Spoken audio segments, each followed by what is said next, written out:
نحمده ونصلي على رسوله الكريم اما بعد فاعوذ باللہ من الشیطان الرجیم بسم اللہ الرحمن الرحیم۔ کتاب سنی بہشتی زیور، حصہ اول،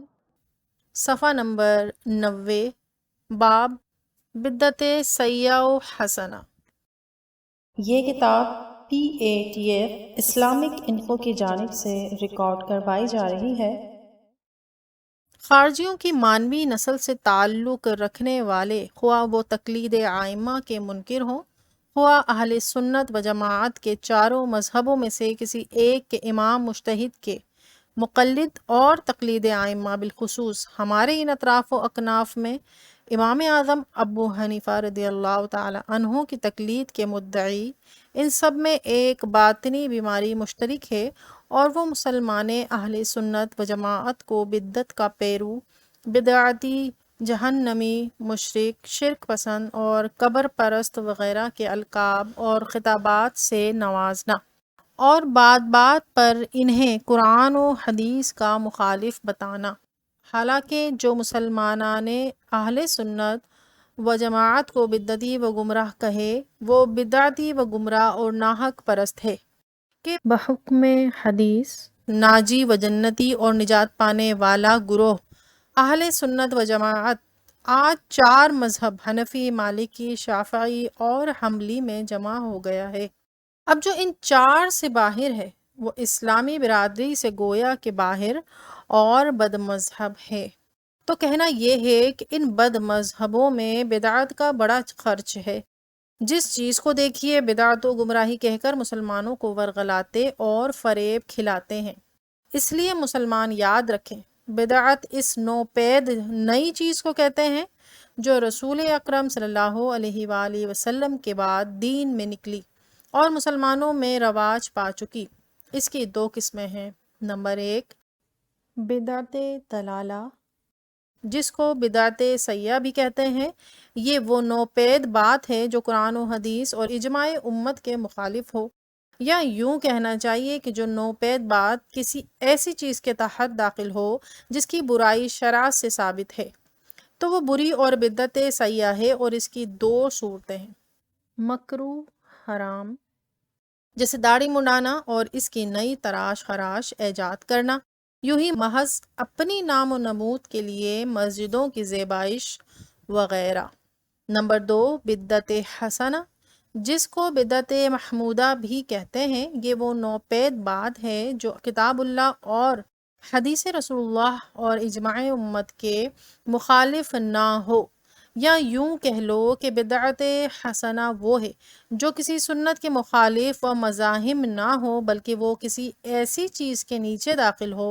جس کی خوبی شرع سے ثابت ہے، اور یہ بدعت کبھی مباح ہوتی ہے، جیسے عمدہ و لذیذ کھانے پینے کی چیزیں، بیش قیمت اور دیدہ زیب لباس۔ کبھی سنت ہوتی ہے، جیسا کہ حضرت امیر المؤمنین فاروق اعظم رضی اللہ تعالی عنہ تراویح کی نسبت فرماتے ہیں،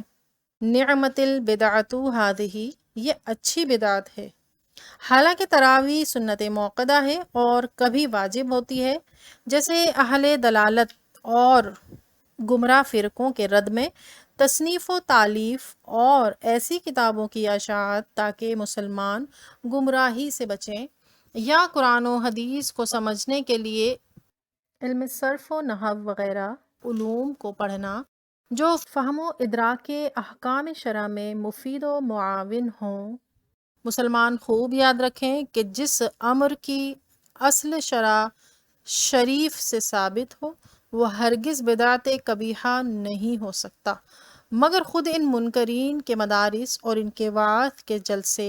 دستار بندی کے اجتماعات، کتابوں کی اشاعت و طباعت اور ایسے ہی دوسرے مشاغل اپنی اپنی حیات خاصہ کے ساتھ ضرور بدعت ہوں گے،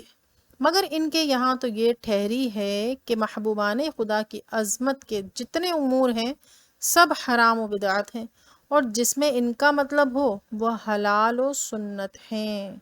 لا حول ولا قوة الا باللہ العلی العظیم۔ ضروری تنبیہ، نجدی قماش کے لوگ عام طور پر یہ باتیں جو تقویت الایمان جیسی کتابوں میں بھری پڑی ہیں مسلمانان اہل سنت و جماعت سے چھپاتے اور فرعی مسائل مثلا میلاد شریف، قیام، 11ویں شریف، فاتحہ، تیجا، 10واں 40واں، عرس، یا رسول اللہ، یا علی، یا غوث کہنا، مزارات پر غلاف ڈالنا، روشنی وغیرہ کرنا، اور ان میں جو غیر مقلد ہیں وہ مقتدی کے فاتحہ نہ پڑھنے، آمین بالجہر نہ کہنے، رفع یدین نہ کرنے، وتر کی 3 تراویح کی 20 رکعتیں ہونے اور ایسے ہی دوسرے امور کو چھیڑتے ہیں، اور بھولے بھالے مسلمان ان کے دھوکے میں آ کر ان میں بحث کرنے لگتے ہیں۔ بھائیوں، بہنوں، ماؤں، بیٹیوں، جو لوگ اللہ و رسول جل وعلا صلی اللہ تعالی علیہ وآلہ وسلم اور ان کے ذوی الاحترام کی عزت پر حملے کر رہے ہیں، ان کو کسی فرعی مسئلے میں بحث کا کیا حق؟ یہاں تو ایک بات ان کے جواب کو کافی ہے کہ تم لوگ پہلے اللہ و رسول پر اپنا ایمان تو ٹھیک کر لو، پھر بات کرنا۔ اور اگر وہ چپٹ ہی جائیں اور اپنی بات بنانے کے لیے بات بڑھانے پر اتر آئیں اور کہنے لگیں کہ فلاں کام مثلاً اذان سے پہلے پست آواز میں درود شریف پڑھنا یا دعا کے بعد آیہ کریمہ پڑھنا بدعت ہے، حادث ہے، اگلوں سے ثابت نہیں، اس کا ثبوت لاؤ، تو اس کا جواب یہی ہے کہ تم اندھے ہو، اوندھے ہو۔ 2 باتوں میں سے ایک کا ثبوت تمہارے ذمہ ہے، یا تو یہ کہ فی نفسے ہی اس کام میں شر ہے، برائی ہے اور دین میں رخنہ اندازی ہے، کسی سنت کے مخالف و مزاحم ہے، یا یہ کہ شرع مطہر نے اسے منع فرمایا اور مسلمانوں کو اس کام سے روکا ہے۔ جب نہ شرع میں منع ہے، نہ کسی سنت کے مخالف و مزاحم، نہ اس کام میں فی نفسے ہی کوئی شر، کوئی خرابی، تو رسول اللہ صلی اللہ علیہ وآلہ وسلم بلکہ قرآن عظیم کے ارشاد سے جائز کہ قرآن عظیم اتر چکا، دین کامل ہو لیا، اب کوئی نیا حکم آنے کو نہ رہا، جتنی باتوں کو شریعت نے نہ حکم دیا نہ منع کیا بموجب حدیث شریف، اس کی معافی مقرر ہو چکی ہے، اس کی اب تبدیلی نہ ہوگی۔ تو جو اس پر اعتراض کرتا ہے اللہ کی معافی پر اعتراض کرتا ہے اور مردود ہے۔ بھلا جس بات سے نہ خدا تعالی نے منع کیا، نہ اس کے رسول نے ممانعت فرمائی، نہ صحابہ کرام نے روکا، نہ تابعین نے اس سے باز رکھا، تو کیا تم خدا اور رسول اور صحابہ و تابعین سے بڑھ کر ہو کہ انہوں نے منع نہ کیا، تم خواہی نہ خواہی آڑے آتے ہو؟ فیصلہ وہ ہے جو سنن ابو داؤد میں حضرت عبداللہ بن عباس رضی اللہ تعالی عنہما سے مروی ہے کہ جسے اللہ و رسول نے حلال کہا وہ حلال ہے، اور جسے حرام کہا وہ حرام ہے، اور جس کا کچھ ذکر نہ فرمایا وہ معاف۔ معلوم ہوا جس کا نہ حکم دیا نہ منع کیا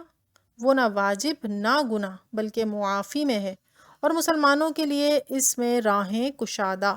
گر بر تو حرام است حرام بادہ۔ آپ دیکھ رہے ہیں PATF Islamic info YouTube channel. مزید اسلامک ویڈیوز کے لیے ہمارا چینل سبسکرائب کریں۔